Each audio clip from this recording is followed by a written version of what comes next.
as our consultants for this project. And this is really the first of many meetings that we'll be having with City Council, and then beginning with Planning Commission and other boards and commissions moving forward.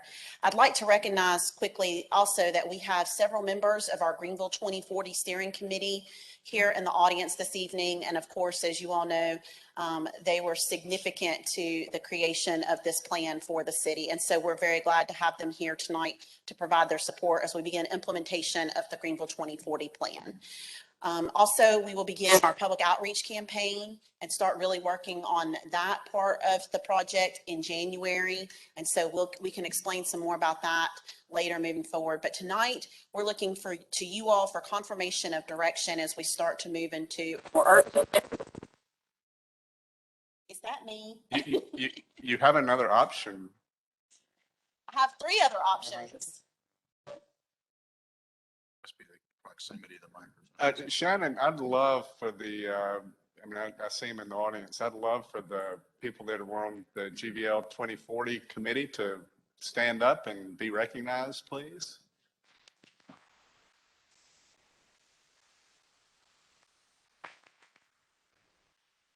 We're so happy to have him here this evening. So as I was saying, we'll be moving into our public outreach campaign in January, but tonight we're looking to you for a confirmation of direction as we move to a more urban code and a less suburban code. So with that, I'm going to turn it over to our consultants for the evening, CZB and Code Studio. And at the podium this evening, we'll have Christy Dodson, Charles Buki, Matt Ingalls, and Thomas Eddington. Thank you.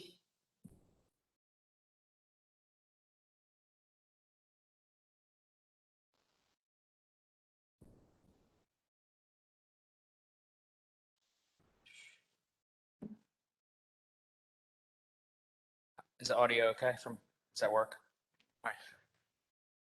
Loud enough? Good.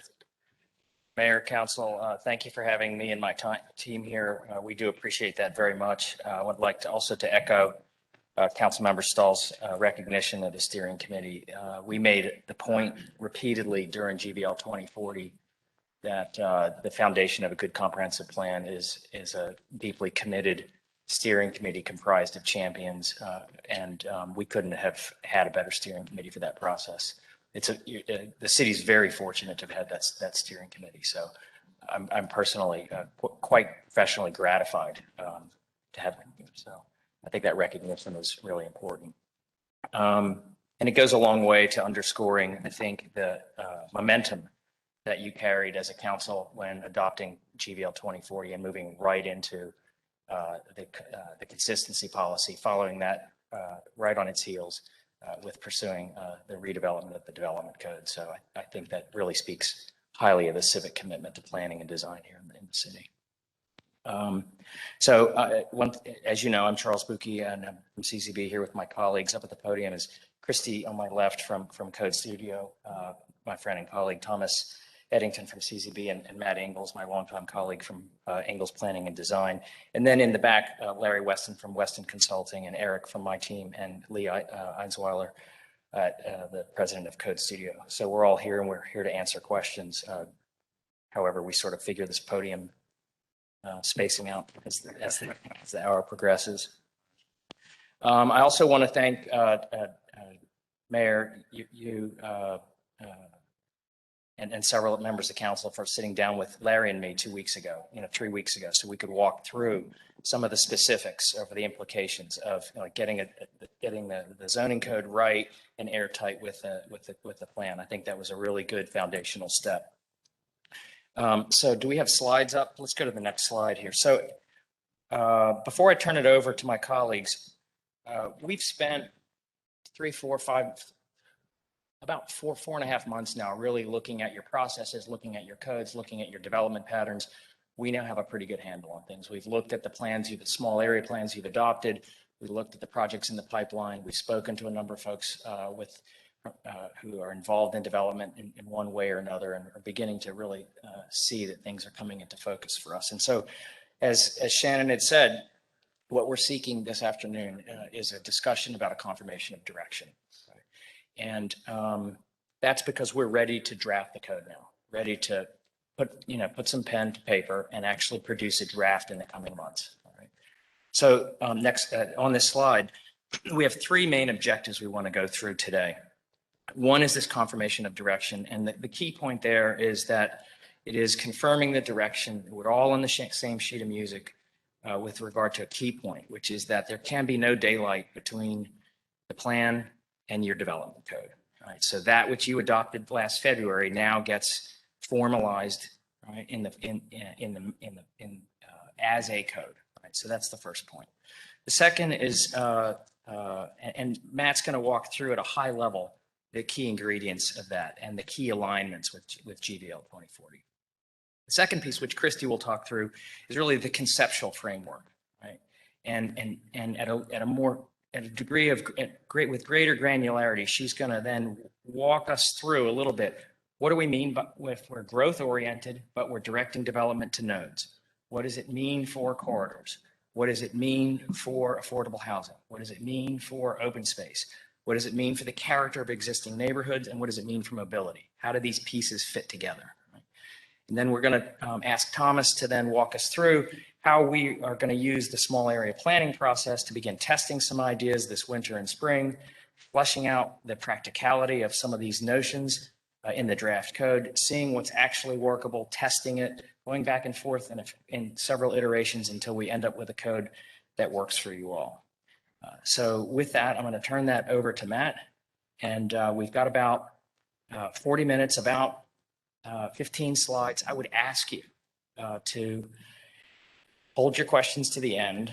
I think we've done a good job of going from a medium altitude to a slightly lower altitude, from general to more specific on a range of subjects. Hopefully, we've answered many of the questions you might have. We think we can, from our part, get through in about 30 minutes, and then there'll be plenty of time for Q&A, if that's okay with you all. Matt? Thank you, Charles. Can everybody hear me okay? All right, good. Next slide, please. So as Charles had mentioned, there's several kind of concepts that contribute to the framework for GVL 2040. And what we're going to do is kind of walk through what we're calling these key alignments, making sure that the future development code aligns nicely with the framework and the concepts in GVL 2040. This is a really exciting time. I mean, you spent 18 months developing a comprehensive plan and you're moving right into the implementation of it. So this is a really cool thing to be part of. And I think, as Charles mentioned, you guys should be proud of the fact of doing it this way. It doesn't get done this way all that often, unfortunately. But these key alignments, I'm going to kind of keep it at a fairly high level with GVL 2040, and then Chrissy's going to dive into these in a little bit more detail. So you can see these are the four key alignments, and you're going to see the slides are also organized around these alignments. Next slide, please. So key alignment number one, the new code will implement GVL 2040 with clear policy direction and clear policy consistency conveyed throughout. On the left side of the slide, you'll see a series of these concepts that should really be no surprise to you. These are the kind of the components that built the framework for GVL 2040, from the nodes and corridors, and then the three priorities, affordable housing, open space, and also the transportation or the multimodal corridors. So on this left side, those are the components that Christy's going to dig into a little bit deeper in the next several slides here. On the right-hand side, we want to acknowledge that there's been a fair number of plans and studies done in the last, say, 3 to 5 years that are going to be providing good guidance for us. We've already looked at these plans. Some of them we're quite familiar with through GVL 2040, recognizing that both the West End as well as the village of West Greenville small area plans are, in the process of wrapping up. They're not complete yet, from what I understand, but they will be in the coming months, is what we expect, and we'll certainly use those for guidance. And then there's other relevant neighborhood plans that we'll also be looking at as we move through this process. So we'll be looking at those previous planning studies and plans along with GVL 2040 as our guidance as we move into code development over the next several months. Next slide, please.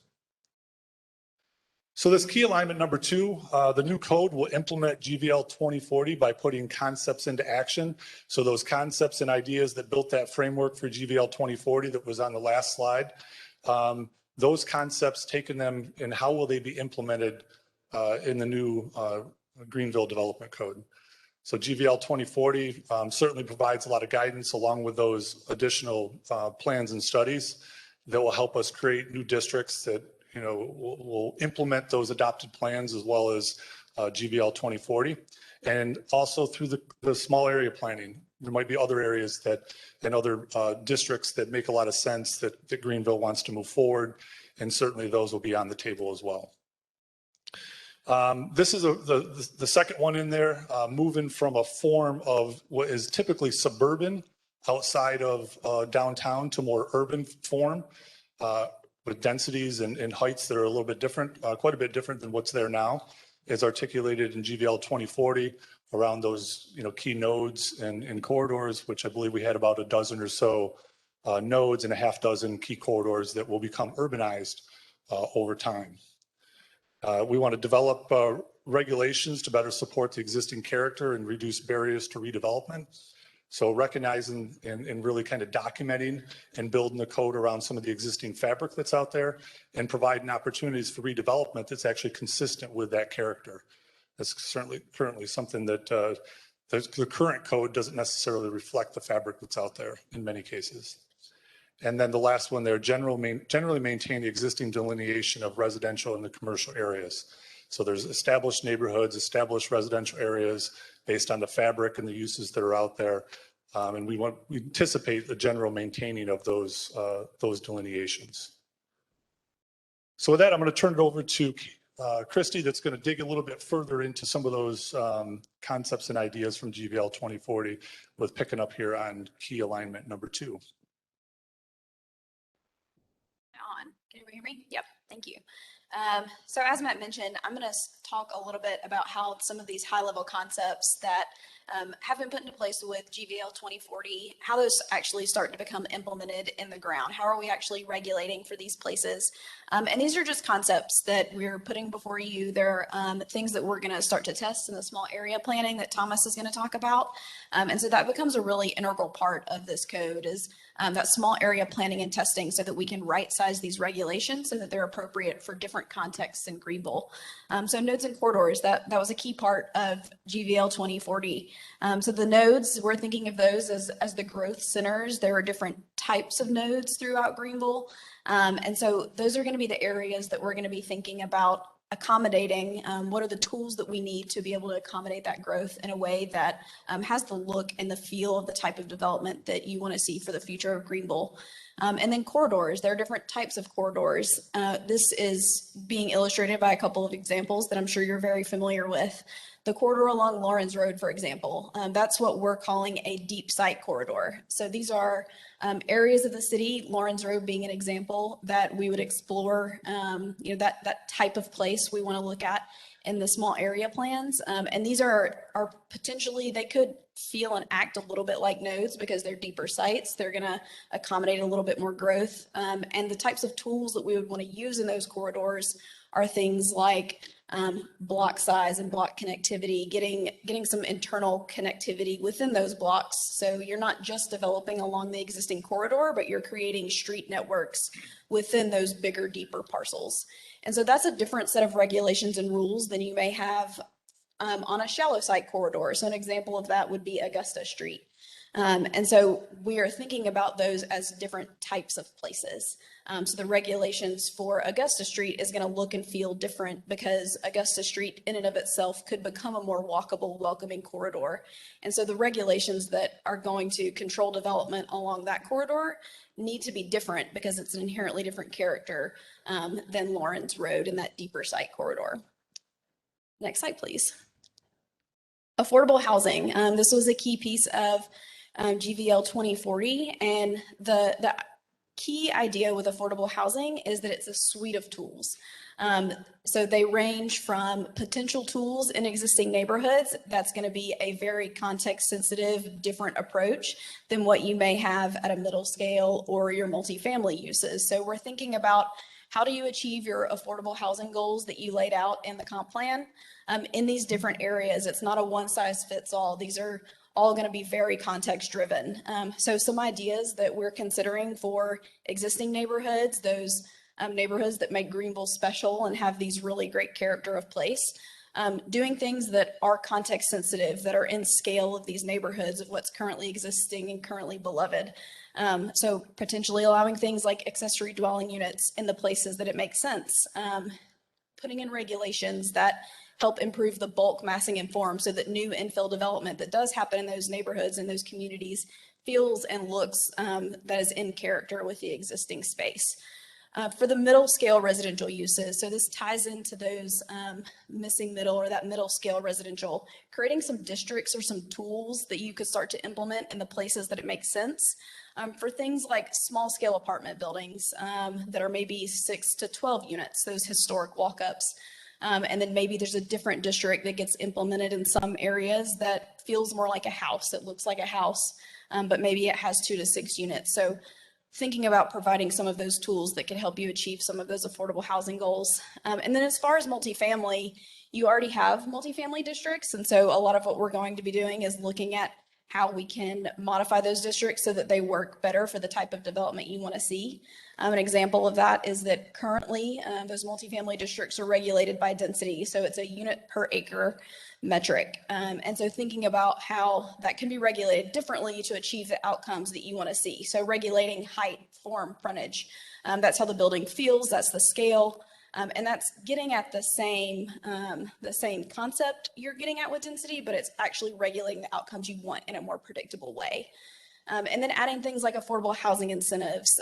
Maybe that builder or developer gets more if they're providing affordable housing, which helps you as a city meet your goals. Next slide, please. Of course, neighborhood character compatibility is vitally important.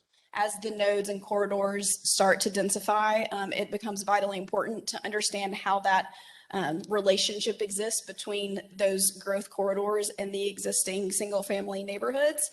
And so we're considering, an example is here on Stone in Maine, where you have the denser multifamily at the corner, steps back to townhomes, steps back to single family. That's a local example of one of the types of concepts we could consider when we're talking about transitioning from those denser nodes into the neighborhoods behind. These are all going to be context driven, so you may have a different buffer that screens from single family uses whenever the corridor is that smaller lot or shallower lot corridor. You need a different type of screening than if you have a redevelopment at one of those deeper sites. That may be a bigger type of development, and so your screening needs to be different. You need to have different regulations to be able to buffer that appropriately to the neighborhoods behind it.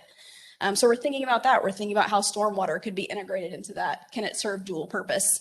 And then how can the mass and scale of the buildings, can they step back as they start to approach those protected districts? And that's what you'll see in the diagram on the bottom.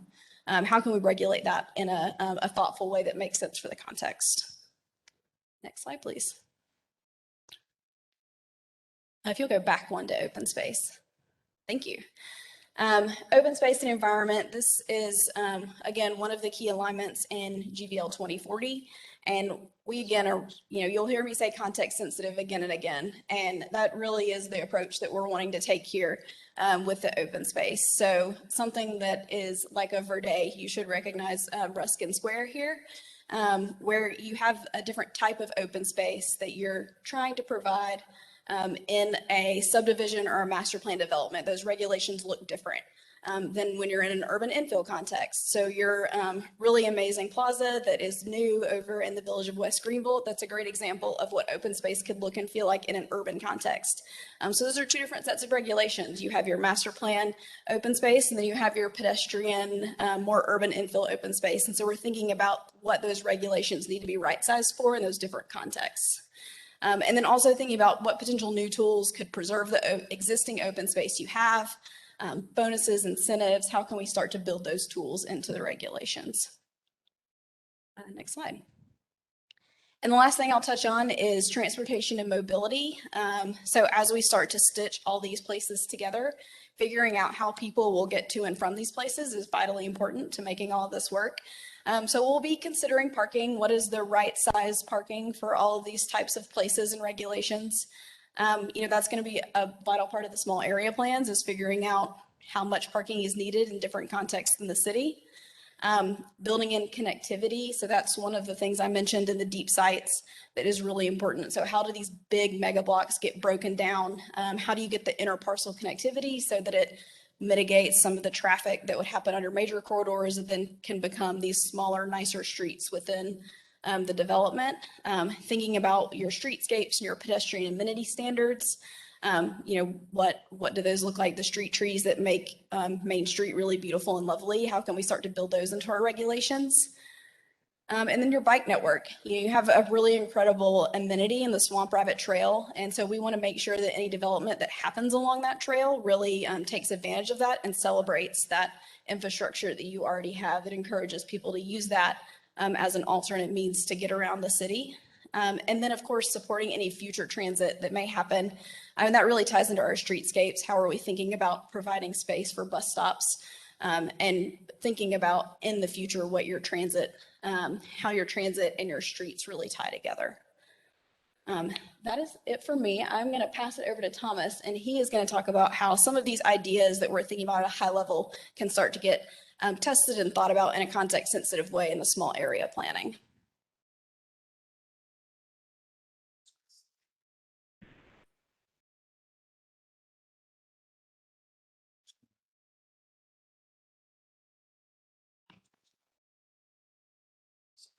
Council, thanks for having us again. I think we've just got a couple more slides to walk through with you, kind of outlining specific areas that we think are worth testing with regard to the new code as we move forward. So as you'll see on the left, there are some of the existing plans that have been approved and some that are ongoing, but we think that some of those have been done very well and they will greatly inform much of the code moving forward. In addition to those, and in an effort to cover a larger part of the city, we've identified 3 areas that we think are worthy of doing small area planning for. One of them is the Macalester Square area, which has a unique set of circumstances in terms of suburban development that offers an easy opportunity to more urban development, possibly a residential component. We've got the North Lawrence corridor, which Christy kind of alluded to in terms of a deep lot corridor area that offers opportunity for redevelopment. And then the area along Stone Avenue up near Maine as a 3rd district.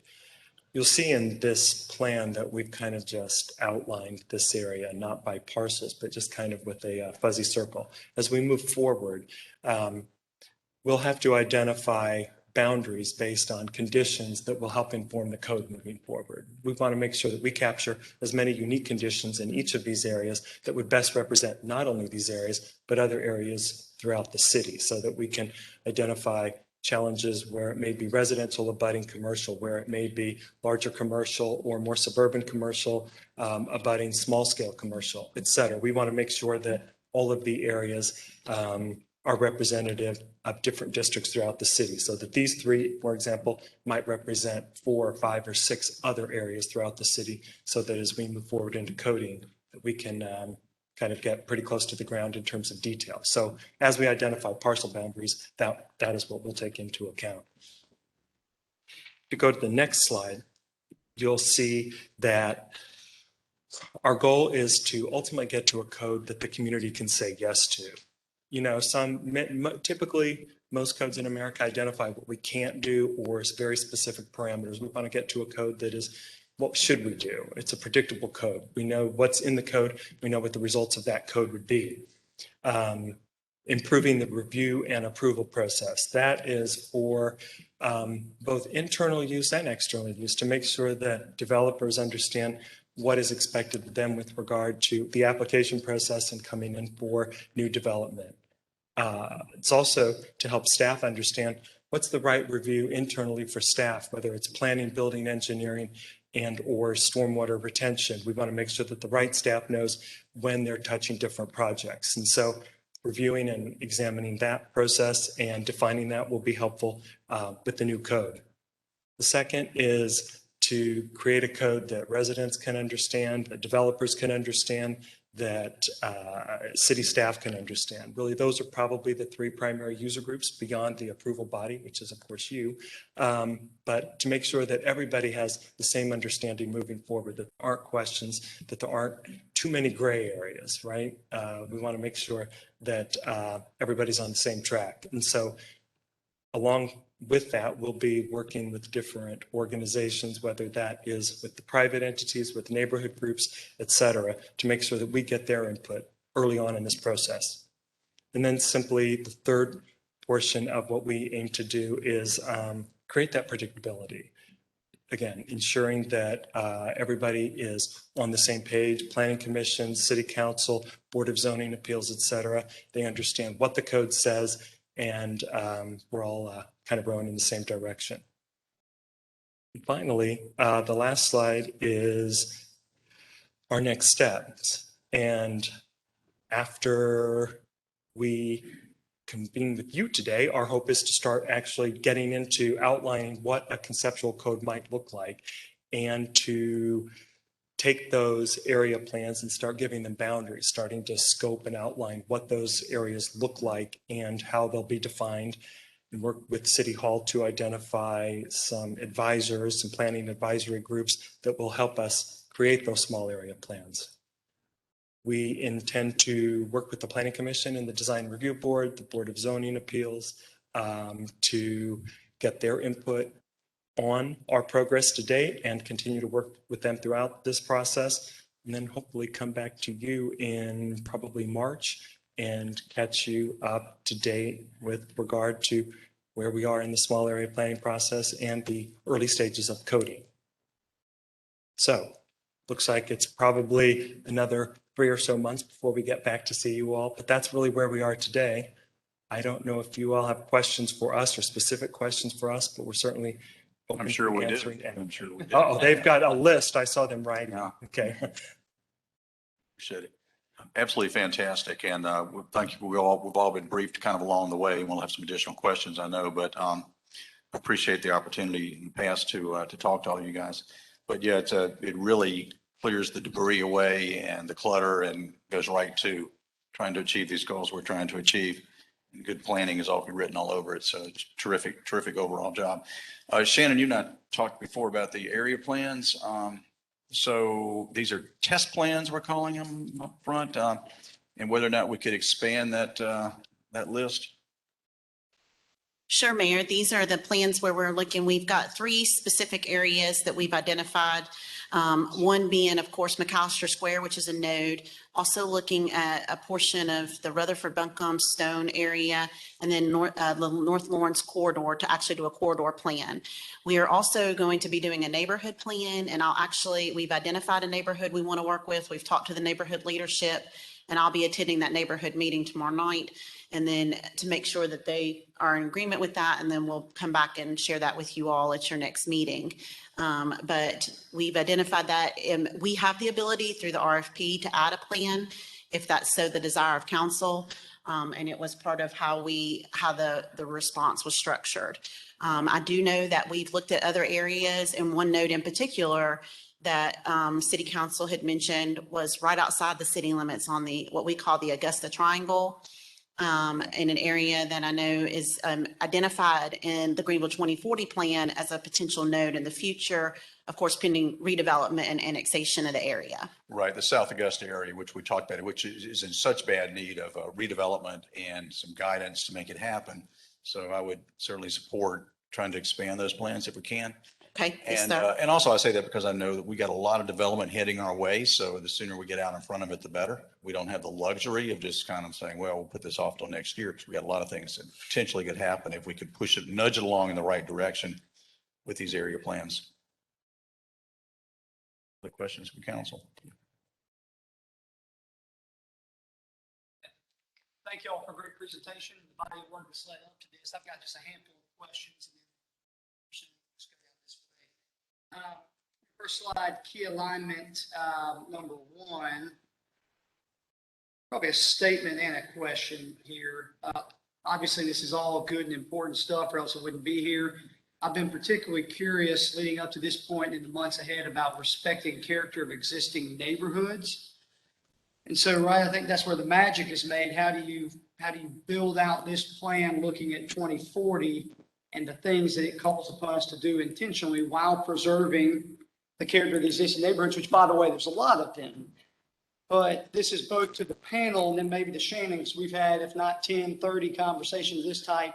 I'm envisioning the path to do just that. And you sort of touched on it here in your remarks, gentlemen, that something akin to residential-based overlay districts are the tool that we'll use for the existing neighborhoods.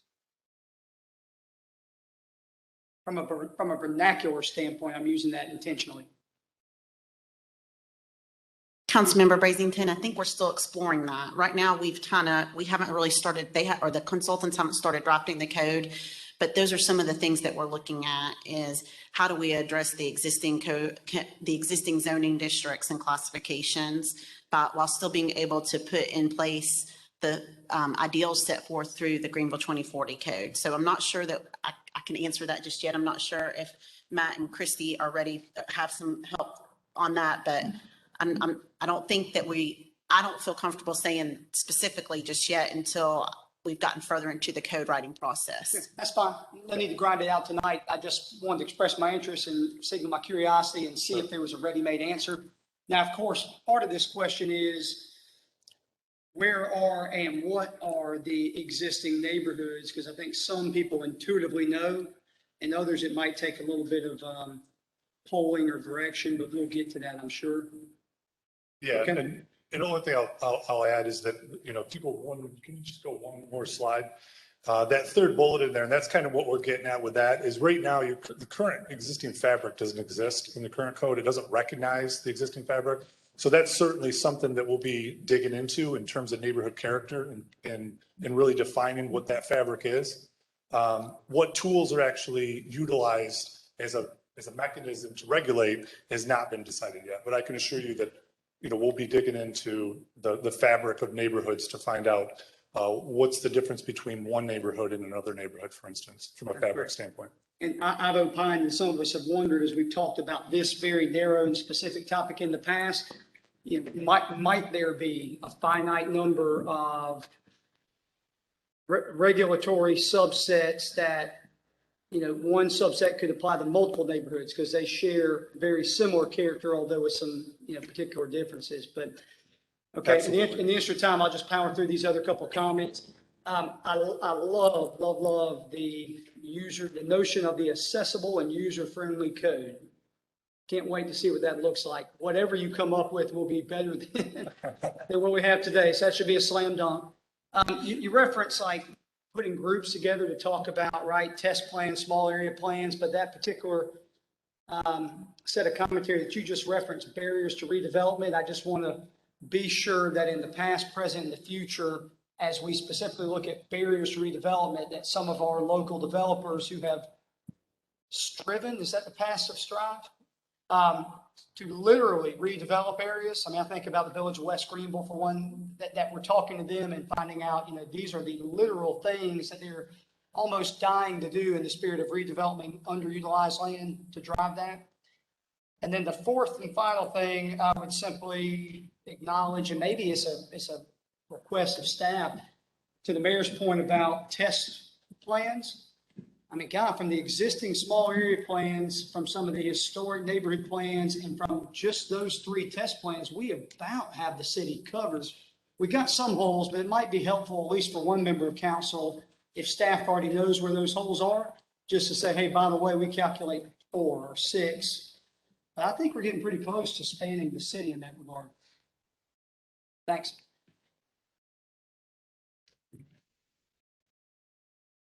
We going counterclockwise? Go ahead. Good to see all of y'all again. And I do so appreciate your work. And Christy, it's good to see you at the podium as a newcomer, I guess. And I have a few, some are just kind of driving home some of the things we've talked about already. But just to kind of maybe put them out there to you and see if you see any reasons why our outcome, our code can at least consider these facts. Maybe they won't solve them, but they can consider them. So, the code that we have right now is not the code that we need obviously, to get to our 2040 objectives. It also has a lot of shortcomings, as Councilmember Brazington pointed out, about look, feel, user friendliness. But as a minimum, this will create change for our development community. We know that and they know that, but what it will also do is create predictability for them. And that predictability, although change is hard and sometimes change is not, what some entity would like, I think the win is predictability. And that's what I'm hoping for, with this code, predictability for our development community. Any concerns about that statement?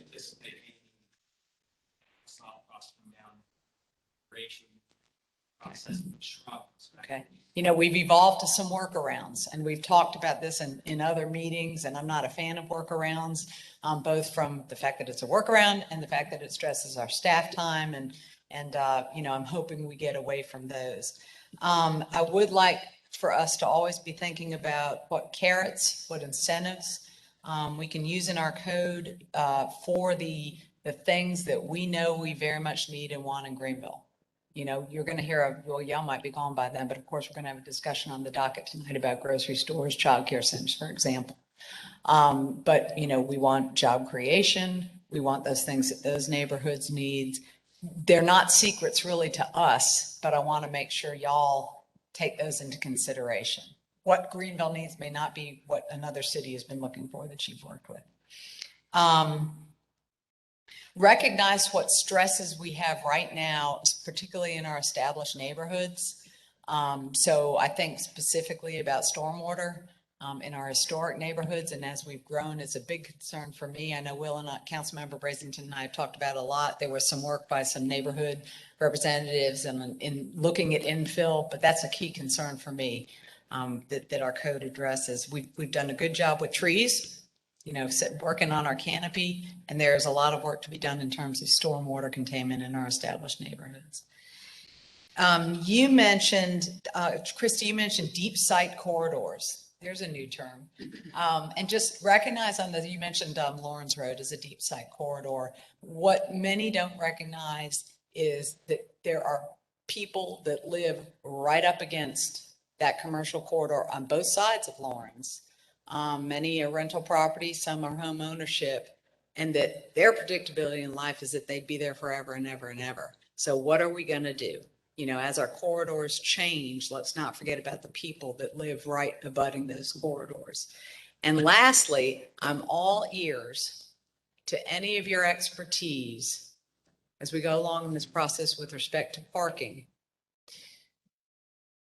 Parking decks, large parking lots, I personally believe are going to have to find a new purpose by 2040. So what happens to huge investment in parking, be it, layered parking decks or whatever, when that need becomes obsolete? How do we repurpose other than to implode? Because I don't want to have to do that. So how can we design such that parking can evolve to something when cars are not as prevalent, as I think will be the case by the time we hit 2040. So those are my comments. Do you see any concerns about any of those concerns I've given? Or that's what my son used to do when I would say that to him. No, I have no concerns, but truly it's a two-way dialogue, but that's what's on my head. And I appreciate all the time you spent getting into our heads. I would just add, because it's a confirmation of direction, it doesn't mean we're not checking regularly. Yeah. It's effectively saying, writ large, understand we're not going to write this suburban code, right? Right. Now we're going to write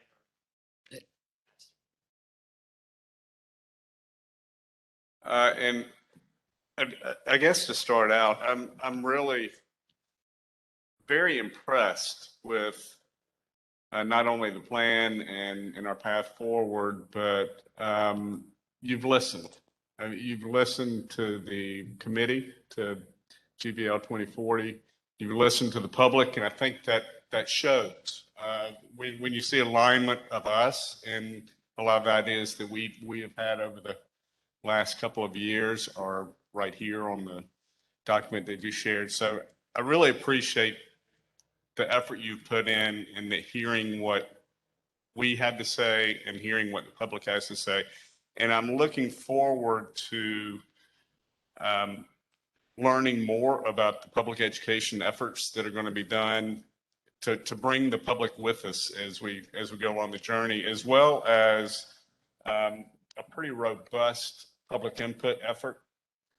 I think it shows that it works based on the work of the previous committee.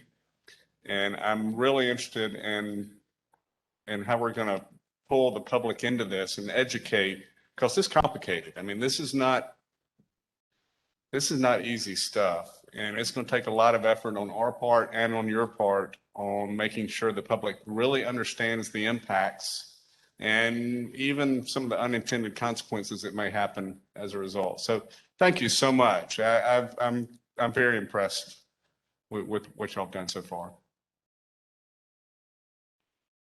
And also for giving our planners the opportunity to actually plan instead of administrate. Right, Jay?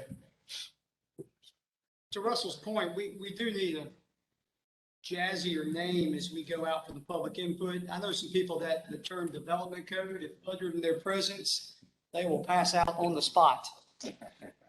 So, how do we help people understand what specifically this exercise is and how they should be a part of it versus feel like it's a foreign animal? We've been kicking around Christie's context sensitive development. Like the first part, and then you. Yeah, only in your world is that going to. Maybe we need a mascot, Elmo, the mascot. So thank you. Outstanding. Do you have any other questions or comments for us today? So just in response to a couple of things that we heard is we are working with our communications team, Councilmember Stahl, on trying to put together, and we just met last week on the public education and public input process that we would like to start the first of the year. We agree it's very, very important that we have that and we bring as much public input into this process as possible so that it's successful.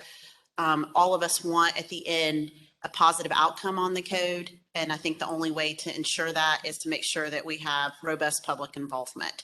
And I also think that our Greenville 2040 steering committee that is here this evening will help us with that. I think that they're very committed to seeing this plan implemented.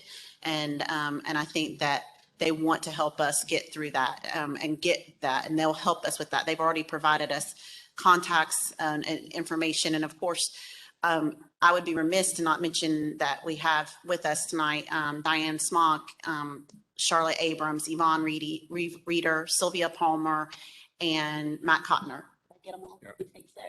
And they're here to support us on that. They'll help us with getting the word out. But also the other part of that is, of course, our staff. I mean, we're very blessed to have a great staff, a multi-departmental staff that will be helping with this plan. And we're very excited for the opportunity to move forward with it. And we appreciate all of your comments and your input today. If you have any other questions or comments, they're going around. They know Greenville well. They've traveled Greenville every time they're here, and they're here until Wednesday. I'm always glad when we get to spend some time with them and start working on this very important project for the city. Before we leave tonight, any last comments, questions? I do love the can-do orientation instead of what we can't do. That's brilliant. So keep it up. Thank you very much. Thanks. Thank you. Thank you. Thank you.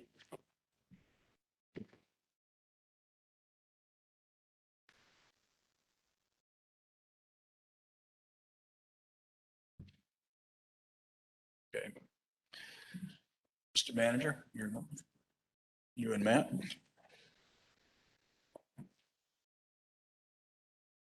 This is great. We've got these 4 podiums up here because I was going to ask the 2 chiefs and the judge and Matt Eford. So y'all get your own podium tonight too.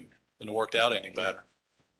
They're all an important part of this presentation. And next slide, Michael. You can actually switch podiums as you go along just for fun. There's one that nobody can speak from, so you guys want to put there. It's nice to have some backup up here for a change. Okay, well, this item's been pretty widely publicized already. You all have had the benefit of executive session briefing on this, and we put out the entire presentation so everybody could see it in advance. Obviously, we've been struggling for a number of years now with facilities, police, fire, municipal court, and others. One of the challenges that we currently have at the law enforcement center is we don't control that. As I've come to learn over the last several weeks, that we have an equity ownership stake in it, albeit I believe it's less than 20%. So that's a shared facility with the sheriff's office. We had a big hiccup at Municipal Court this summer. We've had COVID, so the court's been shut down for a long time, but just when they were getting back on their feet, lo and behold, we had a major sewer blow up out there. And, you know, thanks to Matt and his team, they, you know, got creative and put some tents out in the front and continue to press on and conduct business out there. Fire administration's here in this facility, and they also have a presence at City Hall with the Fire Marshal's office. And we also, at the North Main site where the court is, we've got a great piece of land that we could utilize for redevelopment. I think that would be welcome in the community there. So those are some of the issues that we're dealing with. Next slide, please. Back in 2019, we took a hard look at the property on South Pleasantburg that's owned by the Technical College. We got pretty far down the road, made multiple trips out there, had architects looking at it, and ultimately that was a $30+ million project that in a building that really didn't suit our needs. It was going to be a very difficult redevelopment on that site. And at the same time, we're also looking at some office space downtown, and that would have been a lease deal, but ultimately made the determination that that just was not a good fit for public safety or police utilization. Next slide, please. So here's some beautiful pictures of a law enforcement center. Looks like a great bunker fortress. Built in 1976. We've got just shy of 100 people over there, and I'll let Howie tell you a little bit about the current state of the facilities and, you know, the type of work environment that he and his officers are working in. Yeah, so several of you have been and visited me and the team at LEC, and you've seen the things that I'm going to describe to you. You have seen officers that are placed in main corridors where normally it's just used for walking. We have set up cubicles so that we can have some space. Also, we have offices that have up to 5 people in them, which would normally just have 1 or 2 people. And due especially to what we just went through last year with COVID, that just doesn't work. And this would give us the opportunity to spread out, give everybody a workspace to be proud of, and I believe it would provide better work. It also would provide a number of parking places, just for bringing the police, the county and the police into and the workers, the dispatchers into the LEC takes up most of the parking. This gives a lot of parking and gives easy egress and ingress points for our public to come in and allows us to provide them better customer service. So we certainly think it's an exciting opportunity for both our employees and our citizens here.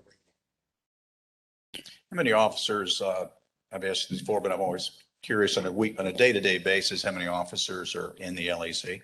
So as you know, Mayor, we have 209 officers, but they are separated amongst several buildings. But during the day, most officers are in and out of the law enforcement center, just for passing in reports, picking up paperwork, doing different things, meeting with supervisors. There's a lot going on. Sometimes coming to the front desk to handle a problem that the front desk officer can't handle. But most of our officers are in and out of that building every day. I mean, it's very much the home of the police department. That's I just want to correct. make that point. People go in and out, but that's your center of gravity, really, for most officers. Right. And our largest division has over 100 officers. That's where they have their roll calls.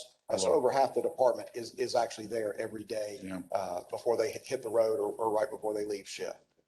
So Chief, this slide says 91 full-time equivalents. Is that to suggest that's what this was originally designed to support? You may not be able to see the slide. On the slide, it makes reference to the LEC and it says 91 FTE, City of Greenville only. Yes, probably when it was built, that's what it was actually for. And we've got a lot more in there than that now. As does the sheriff's department. As does the sheriff's department. Okay, next slide. Municipal Court's even older than a law enforcement center, 81 years old, built in 1940. think originally as a reserve center. Everybody's been up to the court, knows the challenges, both from a parking standpoint, just the condition of the building. Next slide, please. This is the beautiful indoor river Judge had for a short period of time over there. Open sewer. Open sewer. Next slide. Well, before we go back to that, before you go off that, because of course, in fairness now, Matt, you've got a very nice looking courtroom and that we just saw the worst of the worst. But what year did the city court get moved over there? Because that was not where the city court was for many years. Steve Bartlett was the judge in 1991. 91. When they closed down the court part of 22 West Broad. Yeah. It moved over into the location we're at now. And I just want to attest that Lily, and we hear she backed me up. The move over there was really intended to be a temporary move. So it's one of those temporary moves that became a very permanent move over time. But it was never really intended to be the full-time court operation. It just sort of became that way, for lack of a better place to go. Well, it was a good plan and it served us very well, but Did a great job renovating it and making it work. and the building is just aged out. We've had electrical and water problems over and over again, and it's just to the point where not only does it not serve our interest very well, but the public's interest. Parking is atrocious, and handicap parking is virtually non-existent. This opportunity we have is really going to help out a great deal with that. And the police presence over there has grown over the years. It started with just a few officers, if I recall. The traffic division is what I remember, moved over there for a time, and then I think it grew from there. And today, well, it says 37 police, and towards that puts a strain on the parking as well. Yes, sir, But, that's great. You're exactly right. But it still houses our traffic and all of our special operations Yeah. are over there. Used to be traffic, now it's other things there too. And well, hell, if you had a chance to move out of the LAC, you would. I mean, people sort of move that direction. So heck, I'm not surprised by that. And the fire. Okay, Brian, want to tell us a little bit about your current situation, conditions? Yes, sir. Yes, so our administrative offices are here, of course, behind the TD Center, and we were moved here well over 15 years ago, prior to my time here, when we used to have administrative offices at the headquarters station off Broad Street. They were moved out here. The area we're in is actually an old storage area that was part of the textile hall here that was renovated. Before COVID, we moved the chief's office out here, also had additional positions out here to our office, and then we took over all the COVID equipment for the city and the fire service during that time frame. There's 10 people out of the office with one restroom. That's male and females using one restroom. Our fire prevention office is at City Hall, which becomes challenging when we have things going with our fire marshal and our administration trying to work through things. It becomes challenging at times. We're also dealing with problems with parking. We have no parking, and we had a show last week here with the textile. They had a big event here. The gates are locked. We can't get our apparatus in to get equipment in and out to deal with any type of training, anything we're trying to deal with. We have a major issue with that.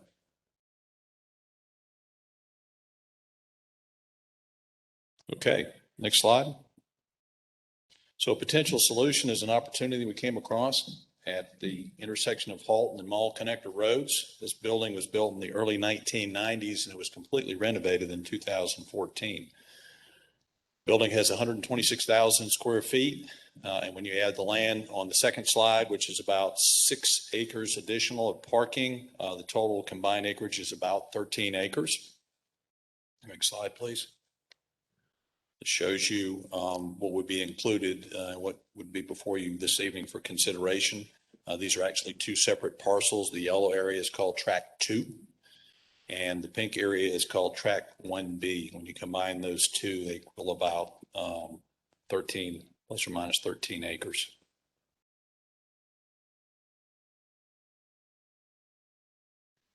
Now, you want to walk us through the appraisal process, and I'll talk a little bit about the potential programming. Sure.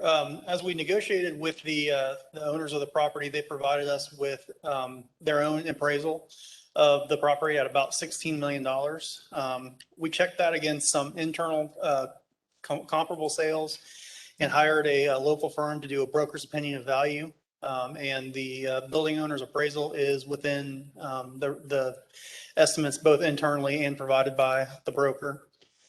We are currently under contract with an architect doing condition assessments. We've got some preliminary feedback from them in terms of the structure and condition of the building and the systems. Mostly favorable feedback so far. We've got a consultant working on a phase one environmental. And one of the things that did come up during our conversations back and forth with the owners is that they don't desire to take the furniture with them. It's in very good shape, and it's probably about $1 million worth of furniture that we don't have to replace. So that's a positive. So as we've gotten into the potential test bit out there, and the building is 6 stories, but also has a basement. And our thought was the basement could be utilized for holding cells. There's already a nice conference room down there that I think could easily be converted into a muster room for the police department. The way the site is set up, actually you drive around the back side and there's a ramp that goes down to the rear of the building with a loading dock down there. So it's a nice secure area to transfer individuals down there. Our thought was that first floor would be security and municipal court. Try to fit at least 2, hopefully 3 courts on the first floor. Second floor would be police administration. And we're looking at right now with the county and a number of other municipalities, as well as special purpose fire districts, possibility of consolidated dispatch. This could be a potential great location for that. Fire administration has a need, albeit I don't think it would be a full floor. You can put a lot of people on a single floor in this building, the way that they've got it currently configured. And then it gives us some flexibility for future expansion. We're talking about and moving down the path of creating a traffic management center in the next couple of years, as well as the need for an emergency operations center. Next slide, please.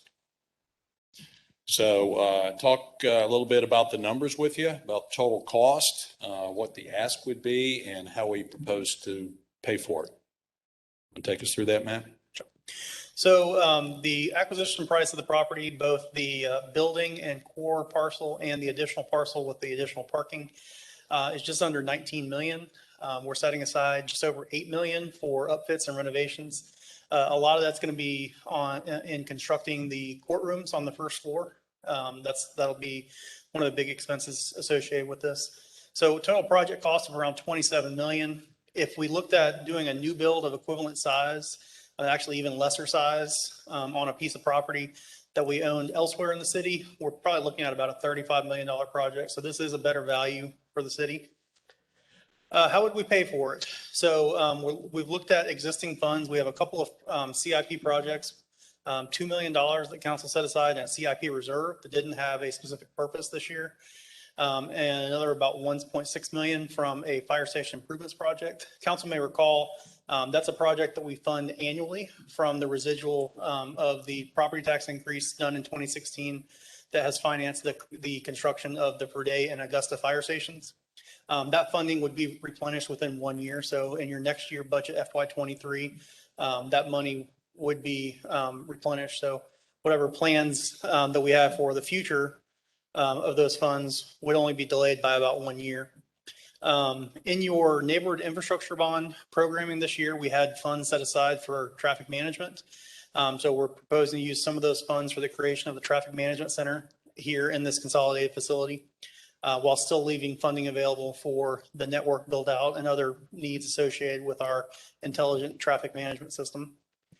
General fund balance, we're proposing a $10 million contribution. That will still leave around $3.5 to $4 million above our 20% reserve. You all will hear from our auditors at the next meeting, our projected FY21 year-end balance, and that number will be familiar to you at that point. So we're proposing an equity contribution of around 17.5 million. That leaves just under 10 million to be financed. And so if we went to market to finance that on a 20-year deal, that would cost us a little over 550,000 a year to finance. If we went to a 15-year deal, that would be around 750,000 a year. Two other considerations that this project would free up. As the city manager mentioned, we do have property at the municipal court that could be sold. So that would produce revenue to the city, both one time with the sale of the property and in the future with property taxes. And then the contract that's proposed does offer for the existing owner to lease back for a period of up to 6 months. And so that money would also be available to finance some of the improvements. Mike, you want to talk procedurally? What's on the council regular agenda tonight? Then we'll be happy to answer any questions that you all may Yeah, have. so Mayor and Council, for the formal meeting tonight, there's two action items before y'all in connection with buying this building. One is a resolution which authorizes the city manager to actually execute the contract with Daniel International to buy the building. Then there's a separate ordinance that does two things. One, it appropriates the money to fund the purchase and then also to authorize the lease back. Just a quirky thing about state law, you can buy property by resolution, but you have to sell or lease by ordinance. So that's why it's broken up like that. Now, you want to touch briefly on the lease provision? So as I said on the last slide, the property owners do wish to lease back for a period of time. And so the contract does include that lease back provision, and that revenue will be redirected back into the project. I think their current thinking is between 3 and 6 months. I think the contract allows for up to 6 months, and I think there's a 30-day notice in there. So if they give us 30 days notice, then the lease revenue would cease at the end of that. And the total amount of that, Matt, would be Up to $480,000 if they lease for all 6 months. almost $500,000 if they stay for 6 months. And we're happy to answer any questions that you may have.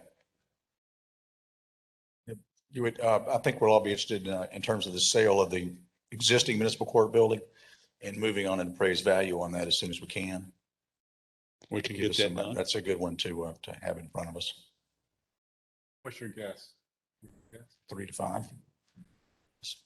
That'd be fine. A couple questions. This is almost exact. Well, first of all, I think Dabo, Will, you might want to talk to Dabo about the offensive line we have here. Pretty fearsome four up there. This is, for clarification, this is almost exactly in the middle of the city, correct? Or close. Will that have any impact on response times, police response times? Or are response times driven by being in zones? It's got very good egress points from Wiggy Road to 385, Lawrence Road from that area. It's very good. Driven it several times trying to check that out, see how that. Okay, great. And also, Knox mentioned the court, but what would happen to the facilities that we're vacating, the LEC and here? Have we thought about that yet? Right now, we're not totally vacating LEC. There's still some work that needs to be done. We'll work closely with the county on ultimately what we may do with that facility. Because I'd like to see us have some presence over there of some kind. And leaving isn't particularly a good deal for us financially. And convention center, what happens to the space here? Do we know?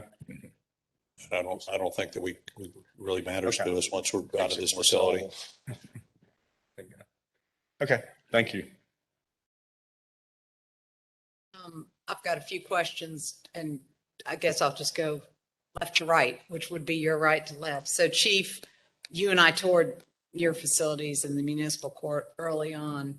I'm going to hazard a guess, and the folks were really on top of each other at that time. When COVID hit, did we see a magnification on what problems can occur when people are working in very close proximity?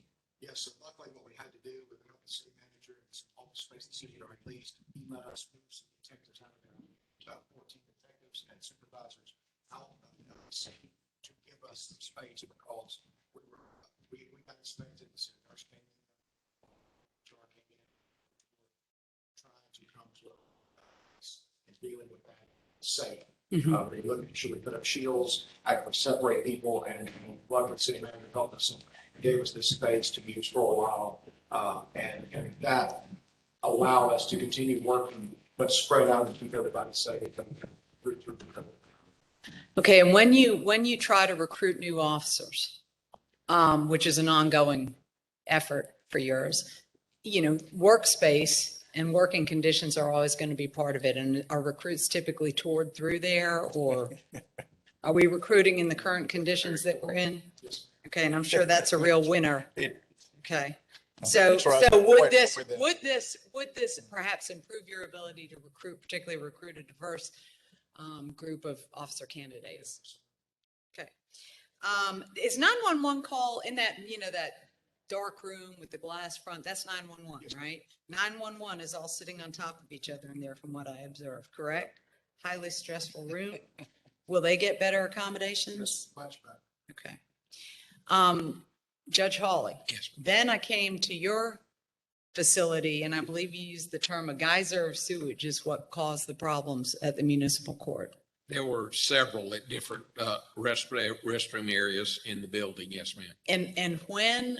And I was there maybe 3 weeks post-apocalypse, 4 weeks. Probably around the 1st of September and Right. August. Right. And even though tile was being replaced, sheetrock was moving, there was still a lingering impact from that overflow. I didn't want to tell you, but there was. So with that said, from what I recall, the staff had moved into using the primary courtroom as their workspace. You operate 2 courtrooms now at the municipal court? Well, we don't now. But in normal times. With one, correct. COVID forced us to really use both courtrooms because of the space allocation we had to give the citizens coming in there. Okay. And we had to reduce numbers, and that meant that each docket might be divided into 2 separate courtrooms. Okay, and from personal experience, I'm thinking when you're in a jury pool and you're selected, jury deliberation is in a tiny little room in between the 2, right? Difficult to deliberate. If we had 3 courts functional, would that enhance our ability to move cases forward on the docket more Well, most expeditiously? certainly, we have not had any jury trials since March of 2020. But thinking long-term. And thinking long-term, we've got a big backlog we need to deal with. If we constructed 3 courtrooms, we could have one as a jury pooling room, and we could actually try cases on jury trial weeks in 2 separate courtrooms and double the number of cases that we would dispose of. So that is somewhat of an apocalypse coming when we come back to jury trials post-COVID. All of this backlog, everywhere in the state. we know this is coming, and this new facility can help us pull us out of that. That's correct. Okay. Chief Horton, the strategic plan. So Matt mentioned that the funds used from the fire station improvements will be replenished within 1 year, Matt. Is that right? So how does that mesh with your strategic plan schedule? Are you comfortable with that? Yes, ma'am. We're working through that right now with the city manager's office and Matt as well. And looking at strategic plan, how we lay out and how we deliver services throughout the city and protect our citizens. Yes, ma'am. Okay, so you're, having that, we're kind of loaning it, getting it back, and then supporting our strategic plan in what that says for our station location improvements. Yes, ma'am. Okay. All right, Matt, what is the price per square, and you may not be able to answer this, the price per square foot that we are proposing to pay for this versus the property next door that's now the county facility? So they paid over $140 a square foot. The price per square foot on this transaction is about 125 Okay, square foot. thanks. And one more note on the fire strategic plan. Council may recall that we also have additional funds set aside for property acquisition for fire station replacement. Those funds are not being touched as part of this process. And so as an opportunity arises for acquisition for a new fire station property, that money is still available. Okay, good. I will just say it is part of the win of this move to me is also getting our city municipal court adjacent to our county court facilities. Citizens that have to use these courts and prisons, they are not clear on the difference between the 2. And just having them next door to each other, I do see as a positive, and having all of that centrally located in the city. So all of that plus the pricing that you've been able to negotiate, I think it's a real win for the city, and certainly a real win for the leadership up here at the podium.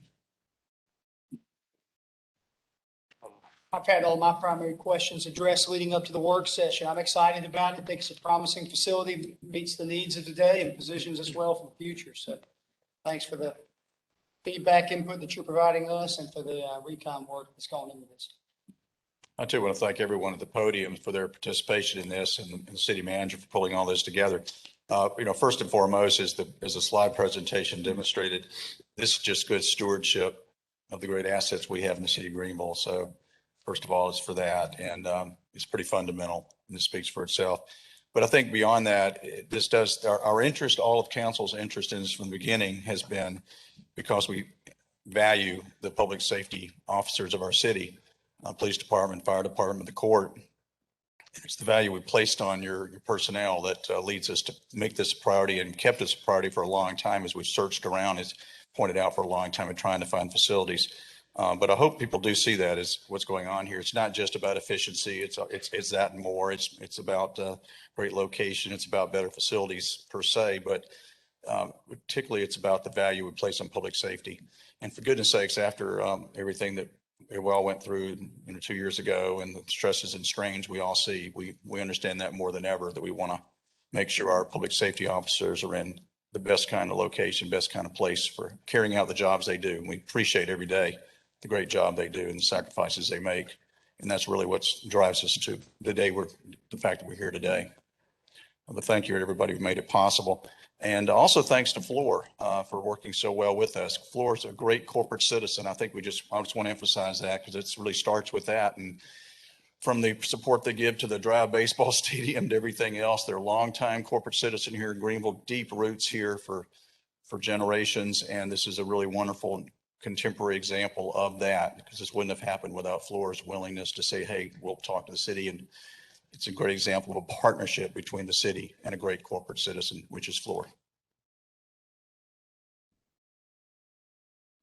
Thank you, Mr. Manager. Okay, thank you. The next item, we've got some more work to do. We continue to work on that. So we're going to defer that from this evening, and that'll take us to an executive session. And Mayor and Council, we have two items tonight for executive sessions under section 30-4-70A5 of the South Carolina Code to discuss an economic development project that's been dubbed Project Apollo. And then under subsection A2, I want to give council an update on our annexation agreements with the Metro, Parker, and Gant special purpose districts. Motion to enter Second, executive session. Okay, is there a second? All in favor, say aye. Ayes have it. Okay, thank you. Glad to be joined by Councilmember Fleming and Councilmember Gibson. Thanks. Okay, thank you. We go and get the room, I guess.